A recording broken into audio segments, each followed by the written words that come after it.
Big games, big bets, better drinks. You're listening to Happy Hour Playbook, your guide to the inside of sports and lifestyle. I'm Chris, and we're officially on air. Let's see what's on the slate today. Welcome to the Happy Hour Playbook, episode 22. 22. All right, guys.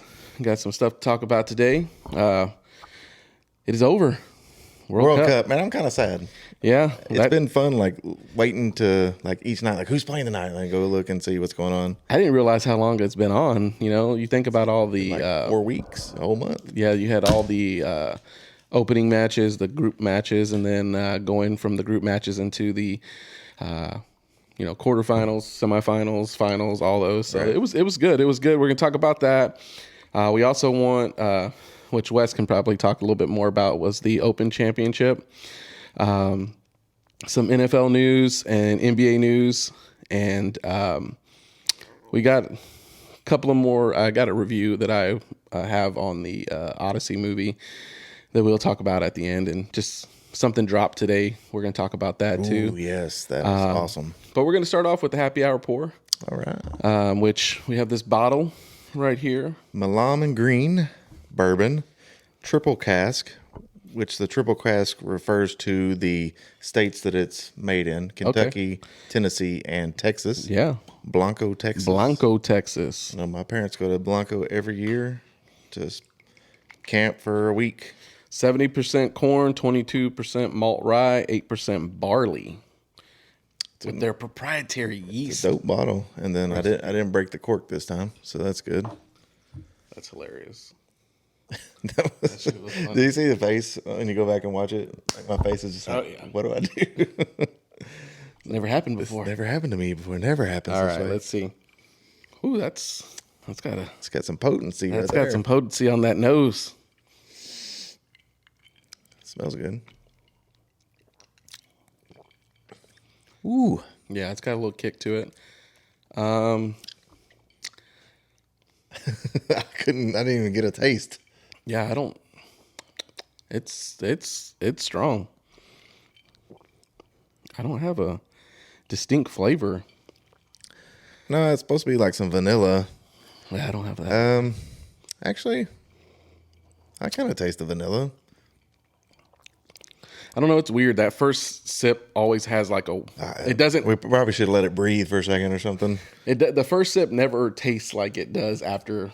Yeah, a couple second. sips. Yeah, the second. The third, second drink is always way better than. Yeah, the first. you're like, okay, that's a little bit different than what I expected. I don't know. It's different. It's only 94% alcohol by volume, or 94 proof. Okay. 52%, or whatever that math is. Yeah. Okay. Yeah, 47%, 94 proof. Okay, yes, I can taste the vanilla now. Yeah, I'm getting that. I kind of get, the honey's more of like a texture type deal to me. Yeah. This is, the last one we had said it was like an oily. Yeah. This is more oily to me. Yeah, for sure. It's definitely got more of an oily texture. It's got a kick to it for sure, but it's not like overwhelming. No, I mean, it's actually like, as I continue to sip on it, it's an easy drink. Yeah. I don't know. I mean, we probably need to edit our rating system so we can, get more than detailed, more than just playoff worthy every week, because we're really picky apparently. But, I mean, this is definitely worth a drink. Yeah. $44, I think is what it was today. 44. So not a bad price point. I was going to get there was a higher end bottle, but it was like $80. And I was like, episode 22 is probably not as important. Yeah. Maybe episode 30 if we make it. Yeah, if you smell it too, man, it doesn't have like the smell kind of went away too. It's not as strong. It's not as potent. Maybe you have COVID. Do you have COVID? Yeah. Can't taste anything. No, I'd chug it if I did. I wouldn't recommend that. That's actually not bad. I'm growing on it. No, it isn't bad. And it kind of isn't as strong anymore. I think it tastes pretty good. Yeah. I'm getting more of that vanilla flavor though. Yeah. I think that's why it's I mean, you can't really go wrong with vanilla, but no, it's got a very distinct I'll go playoff worthy, but we need to edit our rating system. We'll add a couple more in there. make it to 5 instead of 3. Yeah. I think 3. If you rate it out of 5, it's a little bit better than choosing from 3. So we'll add a couple more in there, but we'll move on to the World Cup. We had the semifinals, which were really good. We had Spain versus France, which that game, Spain dominated. Yeah, they did. They came out, they dominated. They dominated. I mean, honestly, other than Cape Verde, they've dominated. Yeah, I think what was it? Only 1 goal was scored on them this whole tournament. Yeah. So it was really good, that game. Mbappe, they showed a video of him, that goal that they made, the first goal. Once they scored it, he was kind of like, what the hell, like, what's going on? But it was a tough game. I mean, he was off too. I mean, he wasn't getting very many opportunities. Well, you said it too, that he was hurt, right? Potentially. He came off the field of the last game. He was limping, and it was a medical substitution. He was doing thumbs up and waving at the fans and everything, but there was never any kind of report. Yeah, anything. Nothing came out officially. I mean, I feel like after I watched them play France, and then I didn't really get to watch the game yesterday, but I watched the highlights of them versus Argentina. It's their passing and their ability to keep the ball away from the other team. Like it's just such precision. Like when France was trying to come back, they couldn't even get to the ball. No. It was just literally it was just triangulated between all these different people, and France couldn't even get an opportunity. Yeah. And then the few opportunities that Mbappe had, they just weren't close. Yeah, it was a good game. The second semifinal game was Argentina-England, which I watched the game, but if you go back and watch the highlights, and I think I sent Wes a video of that game, and I want to say England probably was robbed. There was a lot of plays that weren't called fouls. It was a very physical game. And we talked about England being big. It's a big team. It's a physical team. We watched all the prior games before the semifinals. They looked dominant, like they were going to dominate. And to go into the Argentina game and to lose like that, you saw, I guess, one of the players was talking to Bellingham, and that's the one that he shoved at the end of the game. He shoved at the end of the game. I guess he speaks Spanish because he knew he talked to the guy back in Spanish. I'm pretty sure most of them speak, most of them do so. 3 or 4 languages. But it's just, it's one of those things. I didn't like the after effects of the game. We saw the Argentina fans getting into it with the England fans outside the stadium in Atlanta. And they had said beforehand that this is such they called it a heated rivalry, but it's more of just people not knowing how to behave. But they had to have separate entrances for both teams. They had to have bars designated in town for each team. Just to keep them from fighting so much. But when the game started, I just felt like the ref didn't have any control of anything. And if he did, he wasn't calling anything. No, I think you're right. There wasn't any control. I mean, it was lots of.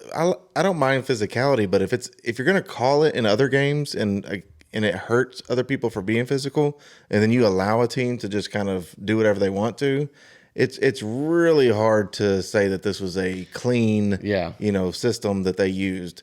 And you can see, I mean, if you go on the internet, you can see anywhere it's, they're calling them Argent FIFA instead of Argentina. Because that video I sent you, it showed Bellingham getting tackled, literally dragged down outside of.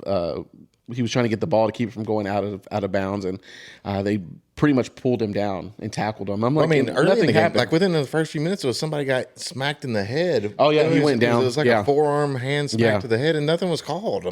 That's not a soccer play. That's not. If he was going for the ball, and you can't do it with your hand anyways, but if he was going up for a header or something and they collided and whatever on accident, I can understand that. But this was away from the ball. Yeah, ball to this the was head. away from the ball. This wasn't even. I don't understand. I mean, and every sport has its troubles with refereeing, and we're seeing that in baseball now. They're allowing the pitch challenge with the AI strike zone, and I love it, to be honest, because it's blatantly wrong sometimes, and there's sometimes where it's if they're missing by a millimeter, I mean, who's not going to miss that? But I mean, there's been some where they throw it right down the middle and they don't call anything, and so they challenge it, and I like that ability, but it seems like there's too much subjectivity to these soccer. Yeah, there is penalties and fouls. And you think about it, I was talking to my wife about it. You have your head judge that's in the middle, and you have your line judges. I'm like, well, if he's following the ball and looking, like, who's calling the fouls that are off the was supposed to be the line guys? I'm like, yeah, but I don't see anything getting called. Like, and it's frustrating because, those plays can make a difference in a game. Penalty kicks and all that. And they're so far off the field. yeah, it's a huge. Soccer fields are massive. Well, and honestly, I think they should probably have more than one referee available to play in the field with the players.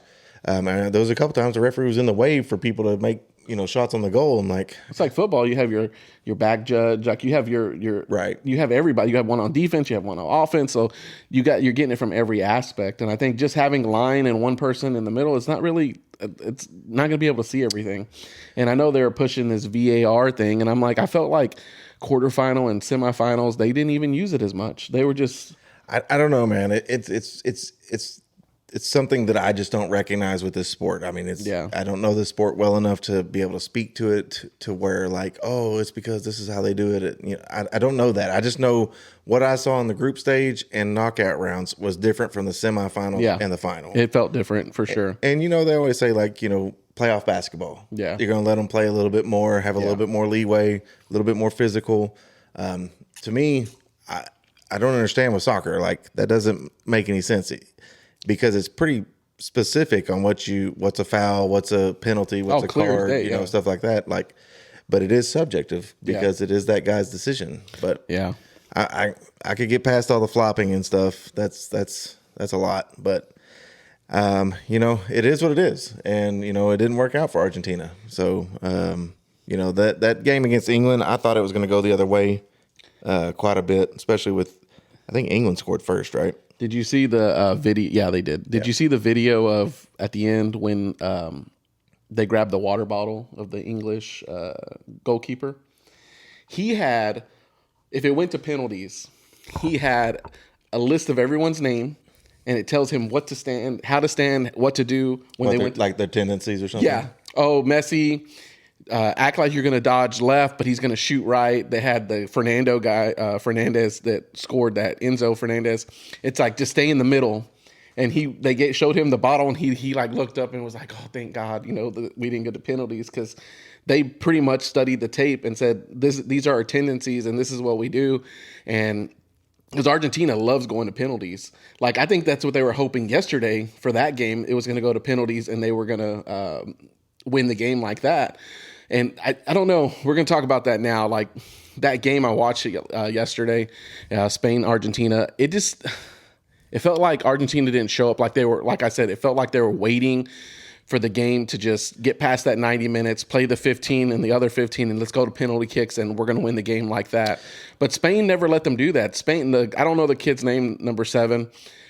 He had 3 goals that he scored, called 2 back. You had the Yamil guy, he scored a goal he called him offsides. Like, Spain was on the goal. They were shooting the ball. It was dominant. Yeah, 62%. If you look at the stats on paper, they dominate. Yeah, they had 62% possession. They had 20 shots on goal to 2 shots from Argentina. They were just aggressive. They played very well. There was I'm trying to think of what it's called. Estimated goals that they should have. Yeah. Was like 1.94 to like Argentina's like 0.3. Yeah, like, it was a good. That's domination. Yeah, it was a good game, and I know. But I think they control the ball so well with like I was talking about. Like you said, the passing was great. Their passing, they just keep the ball away from the other team, and as long as you have the ball, you're in control. And like you said, they had multiple opportunities where they were being very aggressive, and they got called back. But I mean, I like when you're being aggressive and you're taking the chances, and you want to put the ball in the scoring zone. Oh yeah, and give your players a shot at it. And offsides we were talking about today. I think they should take it out of the sport. Let them do whatever. Well, we talked about it today, and I was like, it should. And me and my wife talked about it last night. It should be something you can score with. You can't score with your arms, your hands. Like, if your head's over or your feet are over, then it should be offsides. And I was talking to Brian about it. He goes, no, I think you're right. He goes, it should be your feet or your head, because you can score with those. You can't score with your arms. So those shouldn't be considered offsides. I'm like, it's just, to me, it seems like it's nitpicking. How are you going to be offsides? With your head? How are you not going to be offsides with your head or your feet? Well, if your feet, like if they do the line and your foot's like over the line, like you're like right, reaching. but your arms are never going to be ahead of your head. So, well, yeah, if you're doing a header, they usually like do that. But well, I know, but when you're running, so when they're trying to when they're trying to pass you the ball behind somebody and you just sprint off to take, I mean, your head's going to be first across the line no matter what. So your arms make no difference in my opinion. Yeah, it shouldn't. I don't know. Maybe they'll look into that. Take it off. Yeah, let them score. Yeah, I mean, well, it makes it more exciting. We had one of the docs we work with came and said specifically, he's like, that was the most boring game I've ever watched. It was just because we're used to seeing those. He's not a soccer fan, but from what we've been seeing from the World Cup this year, we saw a lot of games that were game on Saturday was 6-4. Yeah, the England France game, that was a high scoring game. Now, so Bellingham didn't play. Yep. The other striker for France didn't play. Yep. And France was getting blown out. It was 4-0 at half. Yeah, it was And then I was what was I doing? I was taking the kids shopping, so I just happened to look back up, and it was 4-2, like within minutes after the. That was crazy. Yeah, that was a crazy game. That was a good game. Yeah, it was, and that's what I expected England to come out and play against Argentina. But when you don't have, I'm not going to say it's rigged, but if you don't have the refs paying attention and seeing those fouls that need to be called, I think too, like a game changer. I know a lot of people I talked to said it didn't matter, but the red card that was called on the Argentinian player and he got kicked out. Well, you're a player down now. You don't get to sub anybody else in. You're a player down. It's kind of like a power play in hockey. You're down. And what they started doing, you notice them, they're double teaming Messi. He's not able to do anything. He's just kind of walking now. So I'm like, that does change it, and that changes your mentality too, because you're just like, we're players short now. We're not going to be able to be aggressive. They're going to probably try to double team our stars, Messi, the Enzo guy, like all these other people. So it's like you saw the really, the tackle that the Argentina guy made on, I forget which player it was, but he took him completely out, and he like it's somersaulting in the air. Oh, dude, yeah, his knee. He instantly gave him like a red. He gave him a yellow, which turned into a red. I don't know if it was his hip or his knee hit the other guy's hip or thigh, and he flipped. And I told my wife, that was intentional. That was intentional. I told my wife, no one's out here doing fucking flips. Just I'm going to do this flip when this guy hits me. No, that was the force that caused him to flip. That was momentum of the body. And I think like that should be a higher penalty than just a card. Like, dude, you're gone. You're trying to hurt people. You're out of here. You're suspended for next year or something like that. Like, you shouldn't be allowed to just, like, these players, they get it. We watched videos of them fighting a while ago before we got on here, and it's just super arrogant. Like, nobody's going to fight actually. Like, they should let it be on hockey. Like, if you do something like the other team, you should. Maybe they serve like a 2-minute penalty for fighting. Yeah. They probably won't do it again. That'll stop them from trying to hurt people. But, that's literally what the cards are supposed to do. But in that system, what if that had been his only first yellow? He'd still been in the game. He'd still been in the game. That dude should have been kicked out right away. Yeah, but I saw a difference maker too when Williams Jr., 24-year-old for Spain, came into the game. Game changer. Like, he was aggressive around the goal. He was taking shots on the goal. He was trying to do headers off the corner kicks. He did really good. I'm like, man, it was a young team. It's a young team. So that young team had a lot of talent. They came in kind of like with that attitude, like, we got this. Like, they were confident. They looked confident. The goalkeeper was playing really good yesterday, even though he only had 2 shots on him. But for the actual to only have 1 goal scored on you the whole tournament, that's good, man. But I think that's more their defense more than it was just the goalkeeper. Keeping the other teams from going by the goal. If you control the ball, then you don't get shots on your own goal. Yep. Like, that was Team USA's biggest problem. You turn over the ball and they get easy opportunities in front of your own net. Oh, dude, horrible goalie. So, but it was a great thing. I am bought in to it was great to soccer now. I'm gonna have to find my team. I'm gonna have to pick a team to follow. We did have someone tell us, I guess the Holland guy plays for Manchester United. I guess that's who he signed up with. they commented on the video and said that's the team he played for. So okay, yeah, I thought that was good. So I keep calling it La Liga, but I think they're all in the EPO. So that's just me being ignorant. But no, hey, it's new to us. I mean, I'm trying to figure this out. La Liga just sounds just flows off the mouth. Yeah, but I did see a video. I guess once Argentina back home found out they had all these riots and things going on. I'm like, why? They're tearing up their country because they lost here? Why would you? Your country has nothing to do with them losing, like, home. Like, it's just crazy, man. That's hilarious. I don't get why. Well, we talked about, I told you what Dr. Allison told me. He went to his first soccer game was in Brazil. Okay. And they have like a moat around their field. And he was asking what it was for. He's like, "Have you never been to a hockey or to a soccer match?" He's like, "No, I'm just down here for the first time." They literally will riot and like throw like what are those the bottles with the like the cloth hanging out of it. Oh, the Molotovs. Yeah, Molotov cocktails. And he said it was nuts. He says that the other team started leaving, like 2 people were killed or something. Like, it's ridiculous. Like, no game on earth is that important. But yeah, I mean, they're very passionate. And it's good to have I probably have to find out what it said. Manchester United. Yeah. So I have to find out Harling because that's obviously my wife's favorite. Yeah, he was good. He definitely honestly stood out. I think in the tournament. I think he was probably one of the tournament favorites. From fans wise. Yeah, he stood out. I just like the enthusiasm. He's just a normal dude. But yeah. Did you see the video of him like eating and then he looks in the window and sees a reflection, like scares himself? He goes, it's just himself. That's hilarious. All right, we're gonna move into the Open Championship. I was watching soccer, so I didn't get to see any of that. But I guess Ryan Fox. It's a weird year, man. He got his first major title. Yeah. So 39. When you think of the Open Championship, you think of European weather. Okay. Shitty, rainy, yeah, windy, terrible conditions. Yeah. They did not have that this year. They had great weather by their standards. Yeah. Course played not necessarily easy, but easier than it would normally. I mean, we saw multiple 8-under rounds, which are tying the record for lowest rounds. Oh, nice.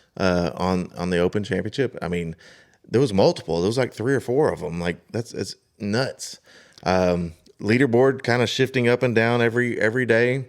I want to say what's Burns. He came into the last day. He had a 2-shot lead. Oh, he was the one that finished third. Yeah, he kind of fumbled. And Fox, he's not really a big name. He's always kind of played. He's been kind of like a journeyman type person.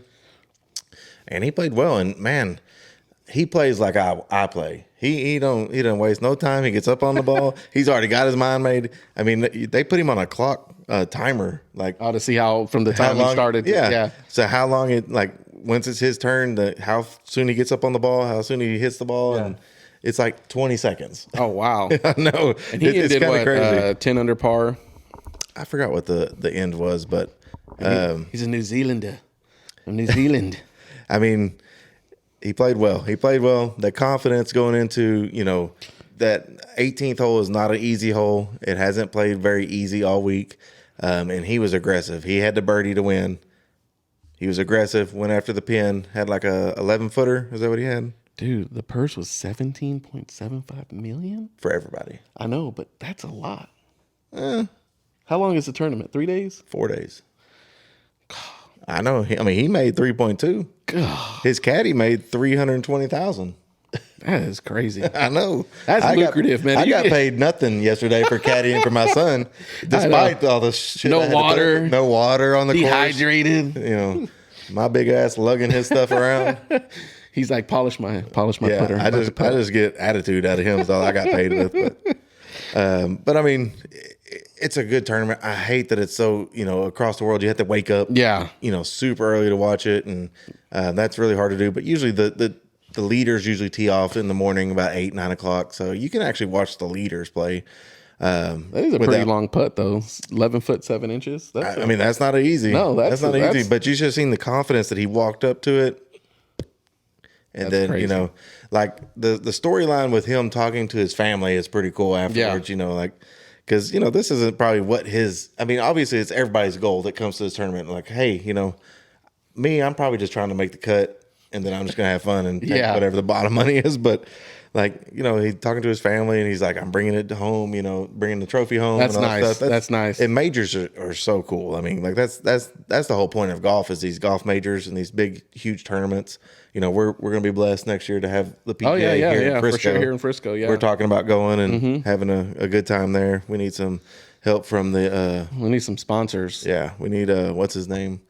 Mike Mullins. Oh, yeah. Mike Mullins, sponsor. Mullins, yep. Matt Rowley, sponsor. Titan Anesthesia. Breathe Free. Breathe Free, Forney. Dr. Ilabachi. Tag. We need them all. Tag. Dr. Gravely. I know you got tickets. Don't lie. I know you got them. He actually has a little section that he owns. He probably does. But, I mean, it was a good tournament. I thought I kind of like it when the weather's there because as somebody who just struggles in normal weather, I like to see the pros struggle. Yeah. And it's usually a difficult tournament. Like normally the winning score is under like 5 under or less. Well, that's what I was about to say. Scotty's finished 7 under par and it was 4th. He tied for 4th. Yeah. And he played relatively good. I mean, he had a few days where he just didn't score, but I mean, that's a pretty -7. If you'd have told him he's going to make -7 at the end of the tournament, he would have known that he was in contention. Oh yeah, for sure. Nobody would have thought -10 was in play. But I mean, which is crazy. That's low. But the weather was good. I mean, that's what makes those courses play a lot easier is when you're not having to battle 30-mile-an-hour winds or I wonder what the rain and the average is for that. Well, the problem is it changes the course every year. So there's only been like 5 times that they played at that course. Okay. And I think the last 2 times it was like -2 and even 1. Yeah, so okay. I was looking it up because I was looking at past winners, and I think it was the early 2000s. One of them they won with like even par. Like, oh wow, they just broke even. That's a difficult course. I mean, with the pros, if the pros who breaking even, you know, they're like +8, +10 handicaps, and they're shooting even. That's a hard course. You know, it's not like when they play TPC Craig Ranch and they're shooting like -25 under for the tournament. Like, that's not a hard course, but yeah, they're like, oh, this is too easy. It probably is sometimes, but you know, I thought it was a good tournament. I thought it was fun. I thought it was good to see kind of the leaderboard change quite a bit. I was hoping Colin Morikawa, I put a little bet on him to win. He didn't play very good the last 2 days, and Shane Lowry, he kind of fell apart too. But they were reaches. They were 33x. So I was like, oh shit, $4. Yeah, but that's still good. I know, but didn't hit nothing on that. Should have. I didn't want to bet on Scotty because that's a hard tournament to be a favorite in. You know, that's just, I don't know. It just doesn't make any sense to me to bet on the favorite in that tournament. But it's tough, you know, and it's good to watch for golf fans. You know, I know a lot of people that wake up early in the morning, that wake themselves up early so they can watch it. I mean, it's a good time. It's fun. I think those are like bucket list courses. I want to go over there and play at some point in my lifetime, but we'll see. But I think it was good. I think it was good. I think it was a good time. It's golf, so you got to have that in you to enjoy it. I still haven't watched that series, the Hawk or whatever. I haven't watched it. I think it just came out on Thursday or something, but I keep seeing. I saw him at the FIFA World Cup. So Will Ferrell. Yeah, Will Ferrell. So I think it's 10 episodes for the first season. So it'll be interesting to watch. I'm a huge Will Ferrell fan. Yeah. When it comes to his comedy, I don't think he's that good of a person, but yeah, I know. I've heard some stories. Sad. I hear some stories about him. Yeah. Like, man, that doesn't sound like the guy that I like to watch. Well, we got one of the doctors to try to meet him at the gym. He said he was such a dick to him, and I'm like, I can see that, him being a dick, but we don't know. We don't know what it's like to be a celebrity when people coming up to you all the time and stuff. Exactly. I mean, he's trying to have some peace and quiet or something. But like, I have heard some weird stories about him. But like his movies and his comedy is what I like. So did my first desk pop. It's a real thing, right? He's like, get his gun. He's in a wooden gun. It's a prop. We're going to move on to the NFL news. So, guys, August 6th, first NFL game. What's that? Hall of Fame. Preseason. Hall of Fame game. Hall of Fame. Is it really a game? Yeah, we got Cardinals and Panthers. Who's the Cardinals going to shove out there? Fucking, what's this guy from Miami? Oh, who was it? The Miami quarterback. They drafted him. Carson Beck. Carson Beck. Yeah. Ooh. If they put him out there, that might be worth a watch. We'll see. Who's Carolina? Who's their backup? Well, they got Jeremiah Love too. You think he'll play? No. There's too much risk in that, putting him out there. They'll put somebody else out there. But I don't think Dalton's at Carolina anymore. No, I think he got signed by somebody. I can't remember. Oh yeah, he's going to be a backup somewhere. He's a legit backup, but yeah, August 6th. Man, that's crazy saying that. We were just talking about how July's almost over. We need it because there's not much going on right now. Yeah, so. But so we saw we talked about the Rams getting Myles Garrett, and I know it's been kind of swarming around that everybody's talking to Aaron Donald, trying to get him to join the team. He's actually, so reports show that he was actually at the facility in the weight room training, not signed, not trying to play football or anything like that. But he's still a monster, dude. He can play right now if he wants to. Dude trains every day. He's stacked. Like he said, he could play today. They got Kenny Pickett and Haynes King are the backups for Carolina. That's interesting. That'll be interesting. I'd like to see Haynes King. He's a Texas boy from Longview. Played at Texas A&M, then he went over to Georgia Tech. GT. It's crazy because we have kind of big injuries that happened last year. We had Mahomes go out with the whole ACL tear, which he said that he was going to try to make it to play game 1 for the Chiefs. I don't think you should push it. I think you should just take out as much time as you need off. Yeah, I mean, it's an ACL tear. Honestly, it's not worth it. I mean, week 1 does not matter. Week 1, you don't lose the Super Bowl in week 1. No. You lose it on week 12, 13. They are playing the Broncos, which that was the. Honestly, I want to see Justin Fields. I want to see. See Justin Fields. See how he does. Because honestly, I thought he was not a terrible quarterback in the league. He's just been on terrible teams. Jets. I mean, Bears. You can't be on the Bears when they're terrible. You can't be on the Jets when they're terrible and expect good outcomes. Yeah, because he was still with the 5-0 on the Steelers. Yeah, because he was with the Bears when we're going through coaches, bunch of coaches every year. He went, like you said, to the Steelers, started them 5-0. Then he sat. They ended up playing Rodgers, and then he moved to the Jets, which you have no team around you. So it's no. I mean, and the Steelers gave up like a 6th-round pick to get him. I wanted the Cowboys to do that because, I mean, if you want somebody to develop, that's a good backup situation. They obviously didn't do it, but yeah, I'd be interested to see how he plays on a team that's more of a contender. Yeah, because I don't think there's not a lack of talent. I mean, obviously in the NFL, it's more mental than it is talent. So to be sure, because you have to just, if you know what the other team's going to do, you're ahead of them. If Mahomes thinks he's going to be ready week 1, and you were the coach, and you would say, okay, how about we wait till what week? What week would be good for him to come back? Well, so there's all those weird things with the pup rosters and stuff like that. Okay. So I don't think you want to designate him on any kind of injured reserve or pup list or anything like that, because that makes you just not start him. You start Justin Fields. You have him as your second until week 4. Maybe, yeah. I think week 4 sounds good. I don't think that hurts because then you're in October. Because you've played what at that time, maybe 2 divisional games. I mean, it depends on your schedule, Yeah, but so I mean, they're playing a division game to start off, and it's the rivalry. That's a big one. Yeah, that's a big one. But you don't lose your division on game 1. You lose your division later in the year. Later in the season, yeah. So I mean, and he's their only chance to win. Yeah, I wouldn't chance it. I wouldn't chance it. I don't think I would either. I'd be like, man, I know you want to play. I know you're a competitor. But let's look at the long. Yeah, the long play. He's still young. I'm like, why would you want to go out there and risk it? This is like your first major injury that you've had, and it's a big one. That's an ACL. Big one. That's the one. Big one. Now he doesn't necessarily need it as much as like a running back, a secondary person, a receiver, but that's the aspect of his game that's been a big part of how they've been successful. His scrambling ability, his ability to evade sacks and get the ball downfield to people who've kind of scrambled open. I mean, that's a big part of his game. So I wouldn't want him to risk it in week 1 because it's going to be an intense, very like hyped up game because Denver was really good before Bo Nix got hurt. Yeah. So I mean, he's coming off injury. Yeah, bow-legged now. I think they showed the picture of him. It is bow-legged. Yeah, that leg he broke. I don't know if they didn't put it together right. It looked People were showing pictures. It was just his ankle, wasn't it? Well, it's a high ankle. So it probably put like a tibial long plate on there going up probably a quarter of the shaft. I'm like, tibia? Yeah. Tibia fracture up high? Yeah. From celebrating?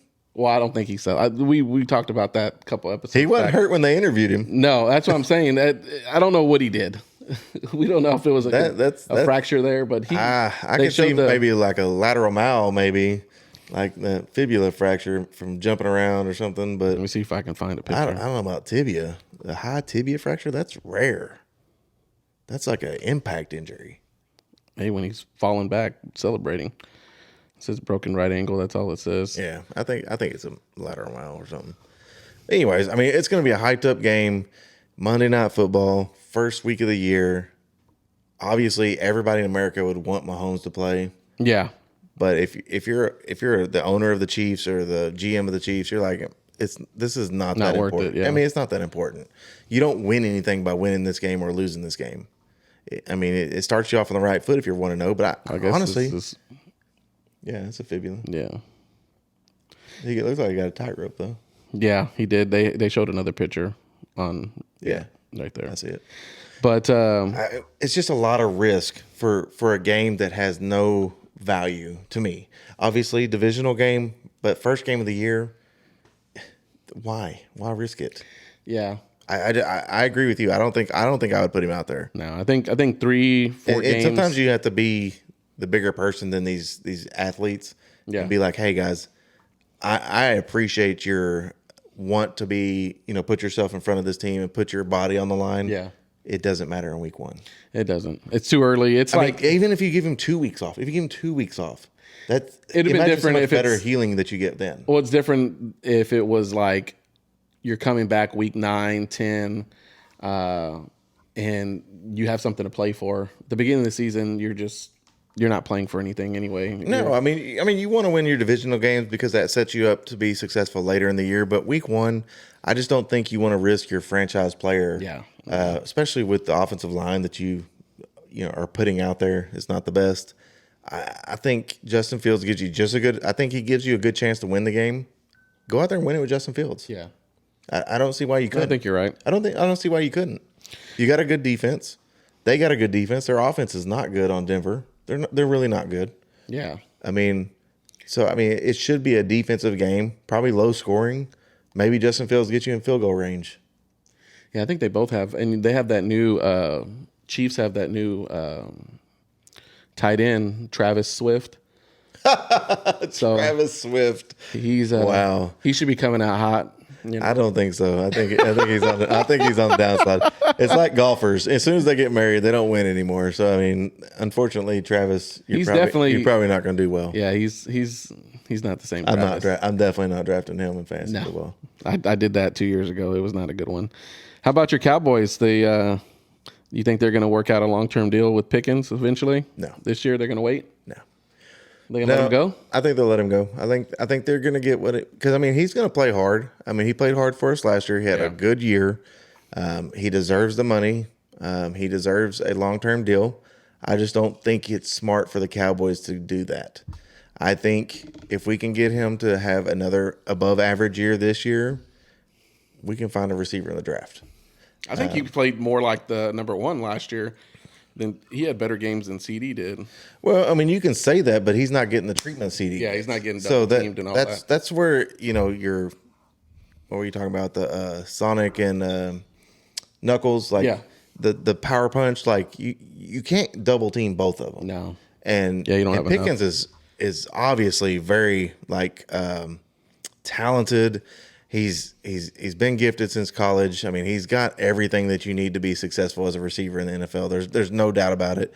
And I don't think he's dumb. I think he's actually a very smart player. Oh yeah. But I just think, his attitude got him in trouble in Pittsburgh. That's why they shipped him, and we got him for a steal. We did, and it is what it is. And I understand the Cowboys being hesitant to give him a long-term deal because we have so much money tied up in these other guys. Yeah.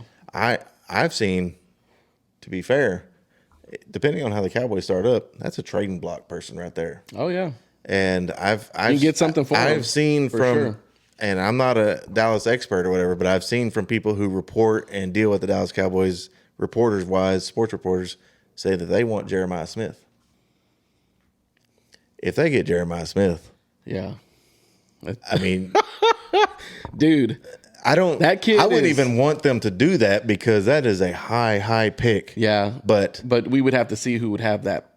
So what are you moving up? Are you going to use that? Oh, wait till the end of the year and then like say, okay, I'm going to take the number one pick and take because he's going to be the number one pick. No, I think he won't be the number. You don't think? No, quarterbacks will be number one. He'll move down. Who do we got quarterback wise this year? You got Dante Moore out of Oregon. You're going to have Arch Manning. Oh yeah, never mind. He'll be top 15 at least. He'll be top 10. But it's going to cause. I mean, because obviously the Cowboys should be above average in this league. They have a very tough schedule, but they should be above average. So you're thinking they're not going to be drafting until mid first round. So at worst, right? Trade up. So they would have to trade up and trade assets to get him. And that's a good, like you said, that's a good trading person though. To have. I'm just saying, but Jeremiah Smith is an absolute tank, man. Yeah. He is. he didn't even have to play college anymore. Yeah. He can just chill. Yeah, I know. I remember his freshman year when he came in. I was like, "This dude." I was like, "Who is this?" Yeah, this dude. Well, I was like, because you were looking at Marvin Harrison. I was like, "Who is this other guy?" Yeah, this guy. Like this dude's a beast, tank, man. I was like, so I've heard a lot of rumors about that. I doubt that ever even comes into play because I'm sure. Yeah, somebody's gonna Indianapolis or Tennessee will get him at like 3 or 4. Yeah, but then he'll be a waste of talent. Honestly, if he goes to Tennessee, that'd be a great fit for him and Cam Ward. But long ball, man, all day. He is a monster, and we're going to obviously go into that once we get to draft next year. But I'm very excited about football. I'm excited that everything's getting back to kind of the news, and you're getting the updates of all the trades or potential signings. And did you see the guy from the executive that got suspended for gambling? Yeah. Well, he violated the gambling policy, which they said I didn't know. I don't know the policy. I've never read it, but he was doing parlays and stuff on players, which I think his name was Ryan Gold. I don't know. Can you not do he's not a coach or something. He's an executive on the team. So I don't know. I don't know the rules. I think how much influence do you have on the players playing? Like I don't know. Maybe not next episode, but the episode when I come back. We probably need a deep dive into this because of the whole Brendan Sorsby stuff that's going on. Yeah, no one wanted him because of all the gambling things too. So well, I mean, he's been ruled ineligible. Yeah, and I can see that. It's CFL don't even want him. The Canadians can't draft him. No, we don't want anything. It's a gamble. It's a gamble to take somebody who's gambling on the team because you're taking a risk that I know he's like, oh, I wouldn't do that again or whatever. But no, he's going to do it. Yeah, again he's going to do it. I guarantee you, I would do it again too. So yeah, but I mean. Obviously we're talking about the game being rigged. Yeah. Right. And these players, this is the whole Pete Rose thing, right? Yeah. He's been shut out of the Hall of Fame despite being decades. Despite being a really good Hall of Fame player, like above most everybody that's ever played baseball in this league. But what are you doing over there? Don't be touching stuff. Integrity. It's the integrity of the game. You don't want players, throwing the game just because they're making bets on themselves.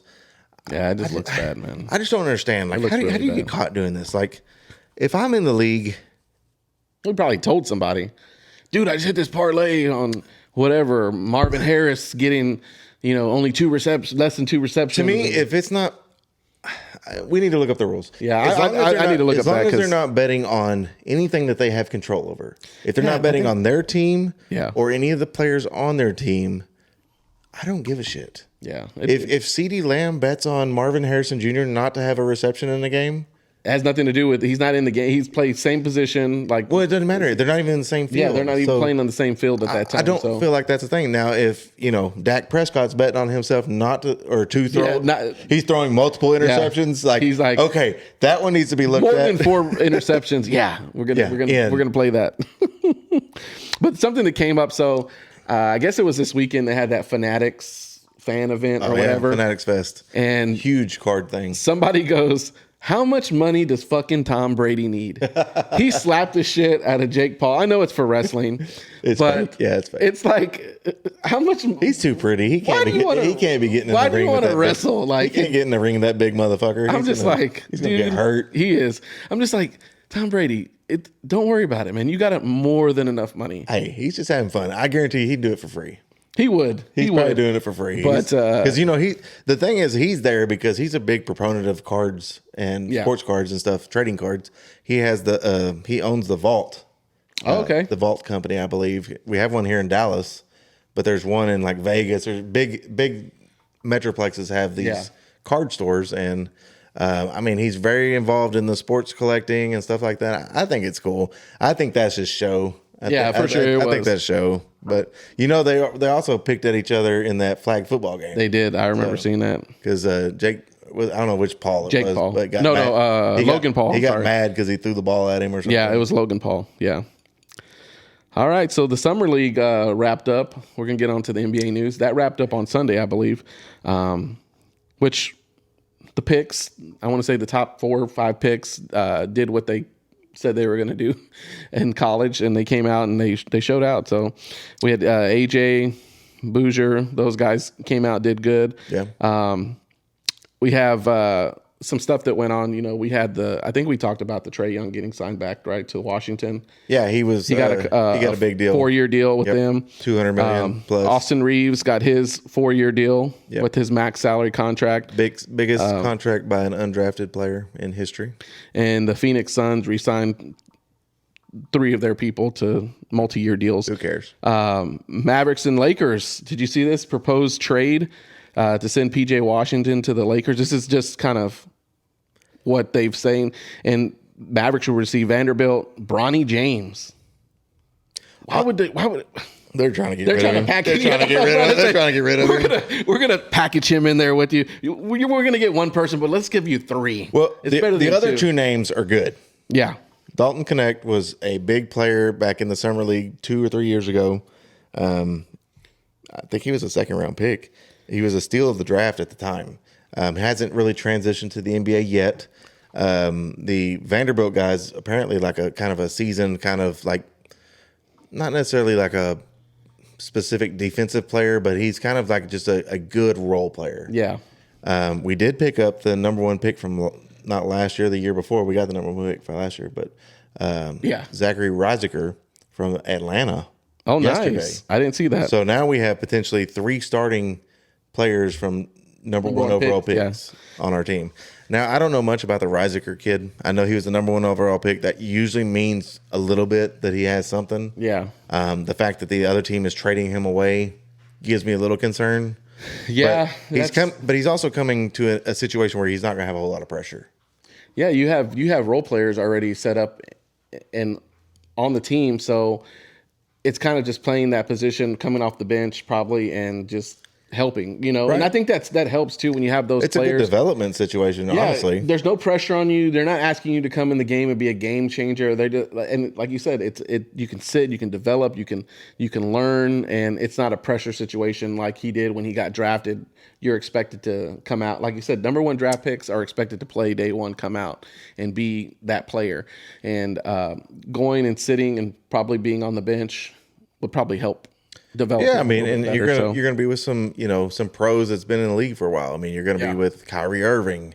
If we don't deal PJ Washington, you're gonna have him to learn from. You're gonna have, you have an ability to pick from the brains of these guys that's been in the league.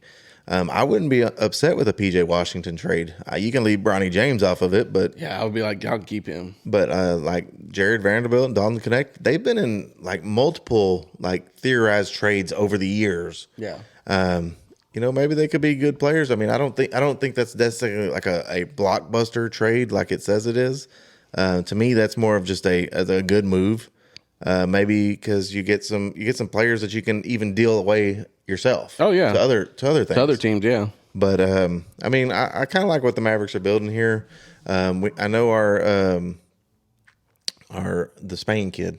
Oh, yeah. He had like 14 assists in the game the other night. Yeah. I mean, he looks good dealing the ball. I mean, he's probably going to be – I mean, he's going to be Kyrie's backup this year. Yeah. But, I mean, Kyrie's got – I mean, he's limited now. I mean, he's on his way. You know, he's a veteran. We'll never be able to replace him. But we have a legitimate backup for him that might come in that can actually be our point guard of the future. I did see Miami was trying to get Westbrook to come in for the league veteran minimum or whatever. Westbrook? Yeah, Westbrook. What is the minimum? A couple million, maybe? Probably 4 or 5. Yeah. I like how they did the headline. It's like former MVP.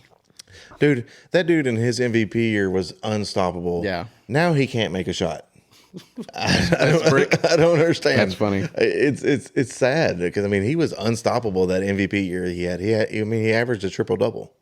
I mean that's crazy. Yeah, that is. But now he's just a piece that gets bounces around to teams. I mean the biggest deal right now is we're waiting on LeBron James to tell us where he's going to go. Yeah. I'm over it. It doesn't matter. He doesn't carry that weight anymore that it matters. No. But he's dragging this out like it does. Well, he wants to be relevant still. And I think we talked about it. So like if I'm LeBron James, if I'm going to continue playing at this age, I want championship rings. Yeah. Well, that's what who was it? Charles Barkley. He's like, he's just a ring chaser. He's chasing a ring. Well, I mean, that's all he should be doing right now. He's got all the records, so it doesn't matter. Like, chase the rings, get the rings. I mean, that's the only reason worth playing to me. It is right now. Yeah, especially because I mean, like the rumors are Cleveland, Miami, maybe Minnesota, Golden State. I mean, he goes back to Cleveland. He's going back home. They were in the Eastern Conference Finals. I mean, I don't think that's a good fit for him because there's nobody. I mean, he has James Harden and Spida, but I don't think they all have the same game, so they don't work. Yeah, they don't work. I don't think that works well together.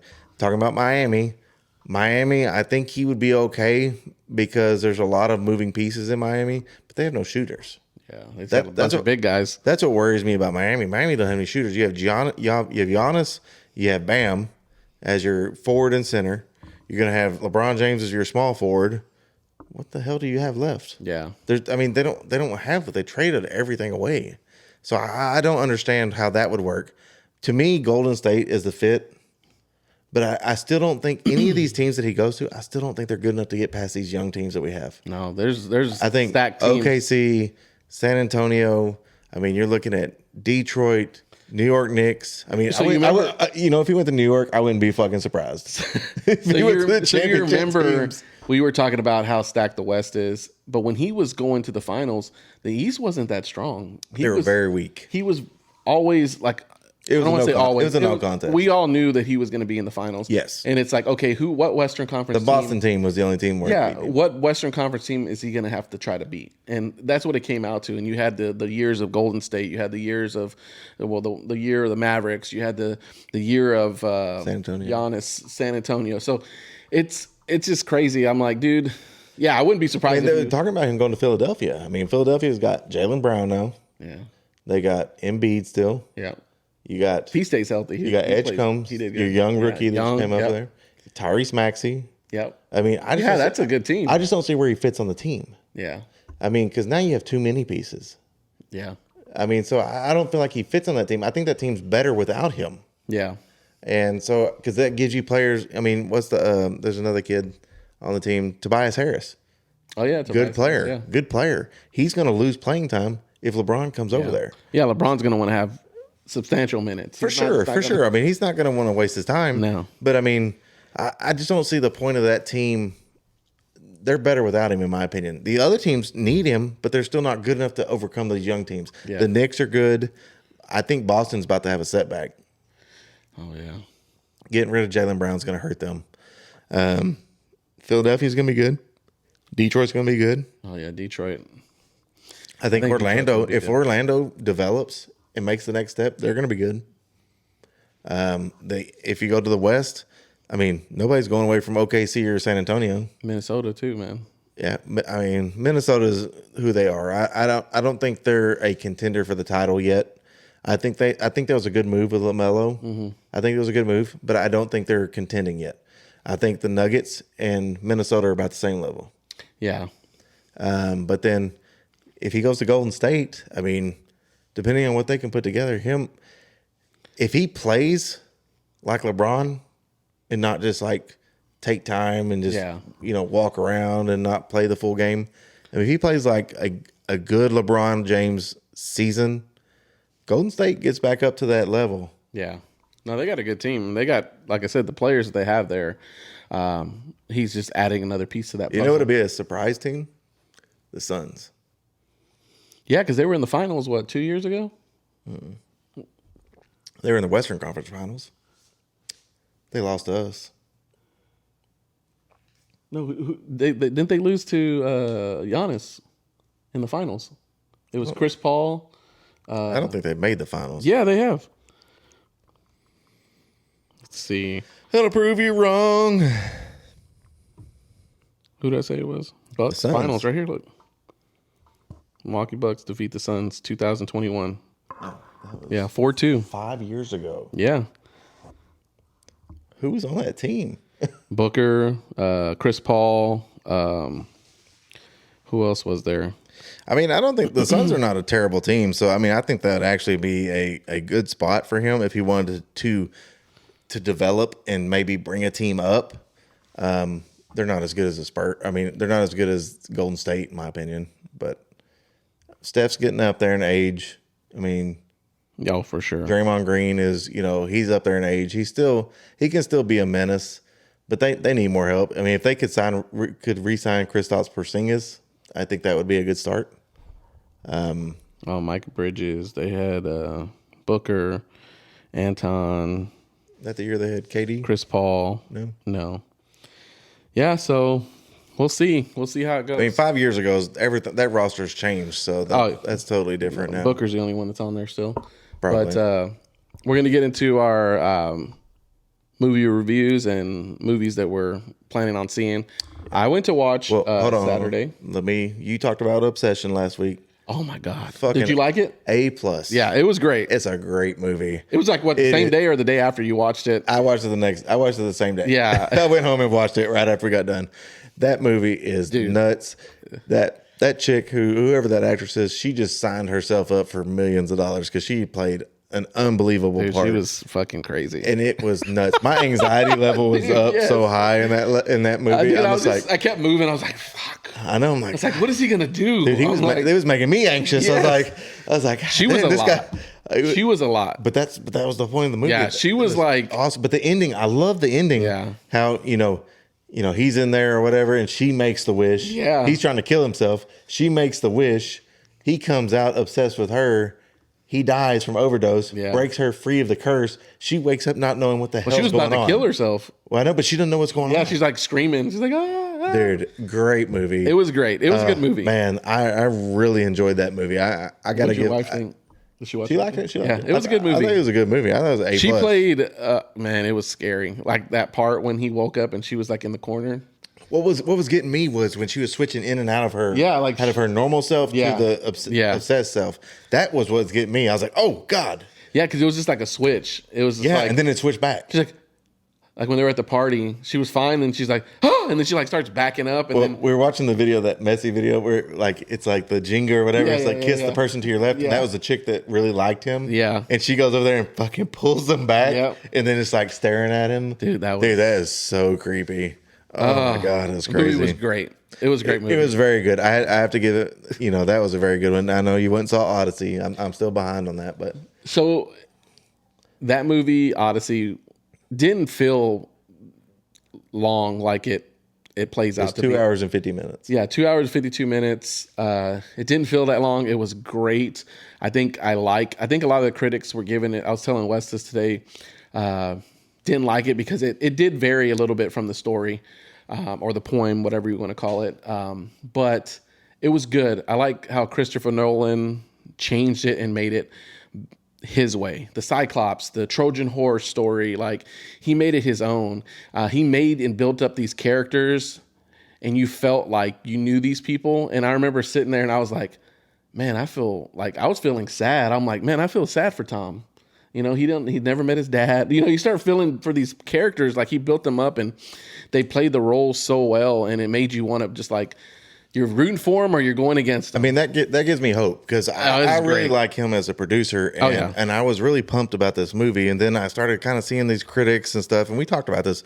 I don't necessarily care what the critics have to say. I'm going to go make my own opinion. Yeah. But like seeing how they were criticizing his character choices and his personnel choices, like I really enjoyed Tom Holland in almost any movie he's in. Oh, he did great. And so Matt Damon, So Tom plays this part well as the son of Odysseus, because at the beginning you hate him. Hey, easy, don't. No, you do. Don't spoil it for the audience. No, but you do, and then he grows on you, and he becomes confident. You can see it in him when he's acting. Like he has this confidence, and then you're like, "That's the motherfucking Spider-Man I know." Like he had this confidence, and he was just like, his acting game went up. He was. I don't know. He's like sticking his chest out, like he was like became a man or something. It was great. He is a man. He can do all the reason they got him in Spider-Man is because he can do all those backflips. Yeah, himself. He can do all that. He did well. The kid Pattinson, he played that part well. What was the Anne Hathaway? She did great. Honestly, I've grown to like Pattinson. Yeah, he did well.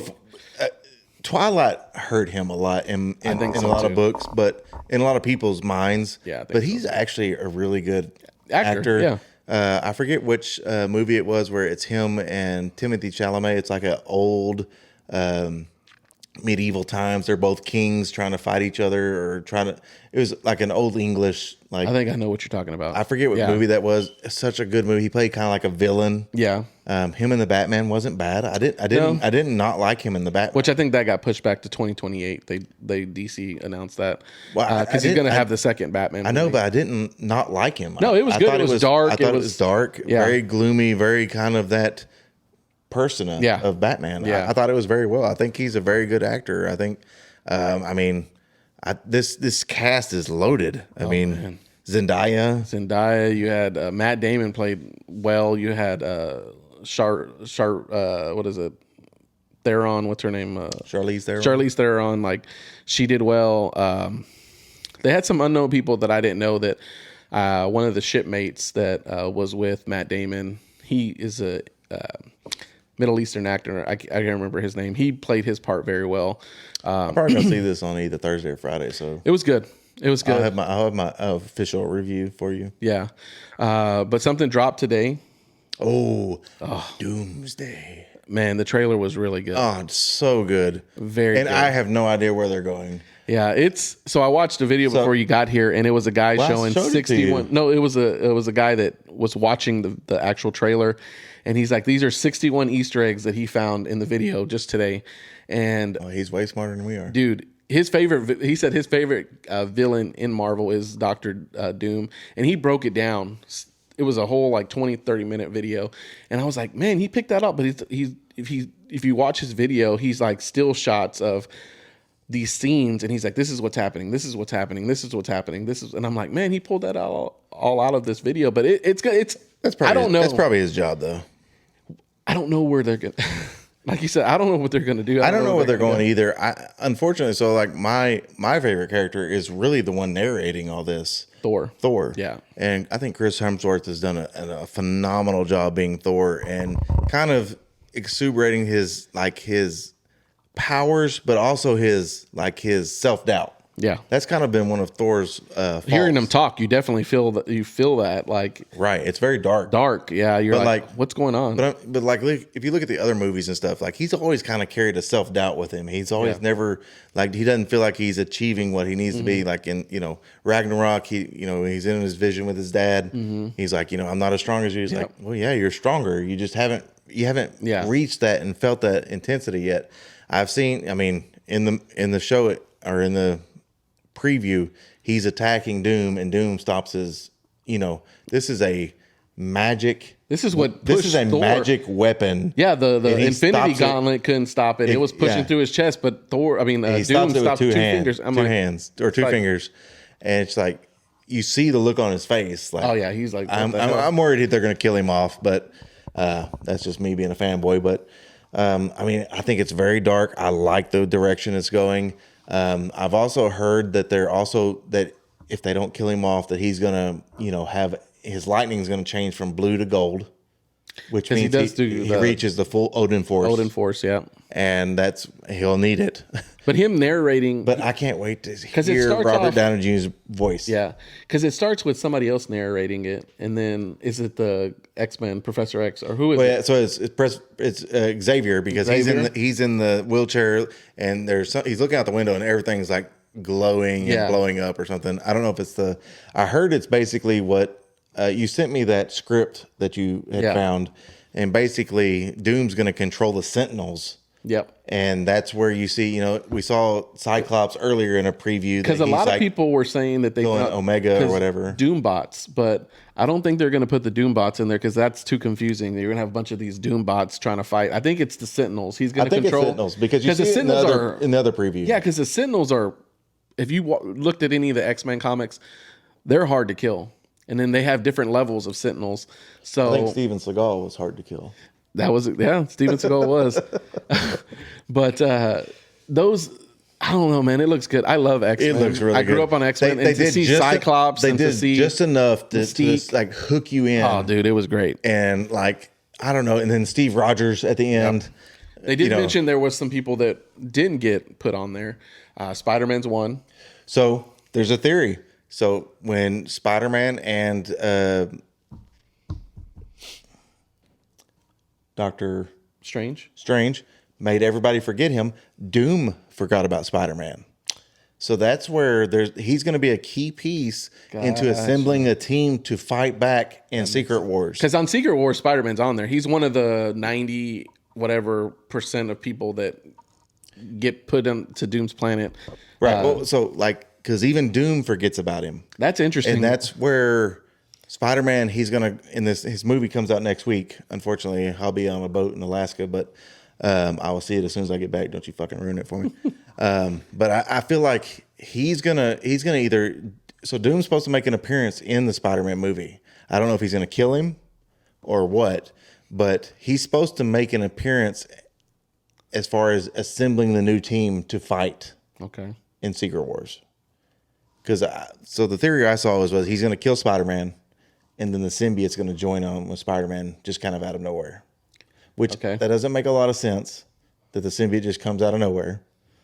But it's already on his Earth or whatever, his universe. Right, because it recognizes him. But maybe that brings him back to life because, that helps you with the healing. Right, it heals you. So and that's what I'm thinking. And the symbiote Spider-Man is huge in Secret Wars. Yeah, it is. I think that's kind of where the direction's going. I don't know. I think there's so much unknown. That's what makes this so good. I've already got my ticket. Doctor Strange is not I'm going to go watch it by myself. Doctor Strange is not in there. I know they said he's going to be in Secret Wars, but he's not in there. But he is big on the comics. Well, he's going to be big because he's his multiverse problem. In the comic, he's his second-hand man, Doom, because he's a sorcerer and Doom's pretty much a sorcerer too. Who else was there that I didn't see on the trailer? Shang-Chi. Shang-Chi's going to be big. He was fighting Gambit in that video. That one was really good. So they were saying there's 3 timelines coming together. You have the Fantastic Four's timeline.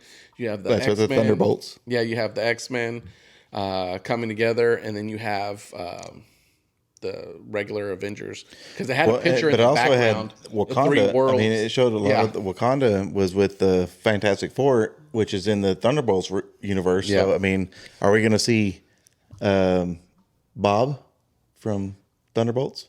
So they had Sentry. Sentry would be good, dude. So they had in the trailer. They showed Bob. They showed. I guess they went to talk to Namor, the Wakandans, and it looked like his people were trying to attack the Wakandans. Namor or Neymar? Neymar Jr. Yeah, Neymar Jr. The soccer player. Yeah, he's in the movie. If you don't know, but they're there and they're asking for his help, I believe. And they showed the scene where he lifted the water, and it's like a big wave. And now people were saying, well, that video I was watching, they were saying that he did that so that the Fantastic Four could land their ship and have a spot to land. And that had the Fantastic Four, it had Thor, it had the Wakandans and all those people in it. Man, this build-up is gonna be crazy. I'm already like, I bought my tickets. I'm already ready to see it. I'm already ready to go to see Endgame again to see what kind of I want to see news they slip into that. But yeah, next week I'm excited about Spider-Man. I want to know where they're going to go with that. I want to know how that, because we talked about it. I said, what are they going to do with this? They kind of have left it open. They haven't given up too much. So the problem with the Spider-Man movie is it's more of a city thing. It's not a universe, kind of like Daredevil, Punisher. Right, it's all city level. They're city characters. They're city characters, and I think they're important. And I think it's a good movie. It's just going to be overshadowed so much. I did try to watch another movie that we talked about weeks ago, The Death of Robin Hood. Oh, with Hugh Jackman. Hugh Jackman. Was it good? I turned it off 30 minutes in. Okay. I was bored. I probably should give it another shot, but at that moment in time, I was like, this is not worth my time. It was very, very slow, very dark, very kind of just blah. I went to watch the Minions. That sucked too. That took forever. Minions was terrible, dude. It took like 40 minutes, no bullshit, to get to the plot of the movie, and then it felt like it was 20 minutes, and it was over. I was like, that's it. I'm like, it took too long to develop. I'll wait for that one to come out. Yeah, it was. And I talked to Brian. He said I felt the same way. And then Rachel said she went to watch it. She fell asleep. I'm like, it's just. I was just like, it didn't catch me. It just felt like it was too much. So. I think they're trying too hard. I mean, they're pushing it. The kids will like it, I'm sure. Yeah. But I mean, I'll just wait for it to come out and they can watch it. I think they're just trying to push the franchise and get more. I mean, they always are, right? I mean, that's the whole point. I mean, like Toy Story was written off like 3 years ago, and then all of a sudden it's back out with a new hit, and it was good. I mean, it's who needs money? I need money. Exactly. I'm not in the movie business though. I know, but it was good. I'm excited. I think the in this month it's going to be good, and by the time Wes gets back, what else is coming back? By the time Wes gets back, we'll be he'll give his Odyssey review. I'll give my I'll give Odyssey, and probably we might do one Spider-Man. Maybe we can do one this week. Yeah, I can do Odyssey. I'll definitely do Spider-Man the next time.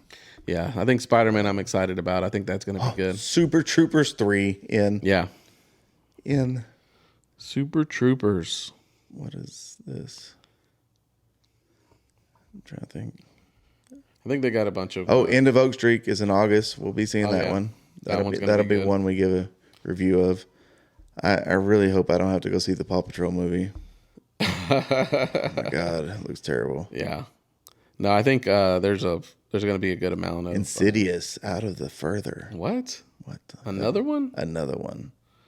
I think they died. That same thing. I think that's too much. So we got Doomsday, got Spider-Man, End of Oak Street. Ice Cream Man, August 7th. Oh yeah, Ice Cream Man. Definitely gonna do that one. We have. What else do we got? Super Troopers 3. Texas Chainsaw Day. That's got to be like a B-level movie. I think that's pretty much it. I don't see anything else. Oh, yeah, I don't see anything else that's coming out anytime soon. I'm trying to look at this movie called The Dog Stars. So I watched a trailer for that. That's based on a book, I believe. And it looks like it's kind of Survival like is instinct, but humanity is a choice. Yeah. It's got some big actors. Josh Brolin. It's Benedict Wong. It looks like what they're doing. Guy Pearce, Ridley Scott's the director. That should be a good movie. It's kind of the trailer you're watching it. It kind of, this guy flies around this airplane. It's a small like puddle jumper, and he's flying it with this girl, and he's kind of talking about their kind of story. And then Josh Brolin, they live in this little compound and everything's good. And all of a sudden it shows him with this night scope and his night vision. And he's just shooting these people that are trying to break into his compound. And it kind of stops there. And it's super interesting. It looks like it's kind of a mix, a thriller. Ridley Scott's a pretty good director. He did Aliens. I probably want to see that one. Yeah. So we'll see. But we do got a lot coming up. We're going to see if we can get an episode in before Wes leaves, but if not, we'll do it after. But keep doing what you're doing. Leave us some messages. Let us know what's going on. Doing what you're doing. That's an all time. We've recommendation there. Yeah, we got some pretty good comments back on the little shorts and videos that we put out, which is nice. But we're going to conclude this episode. This is episode 22. I'm Chris. 22. Wes. We'll see you guys later. Have a good one, Peace. guys.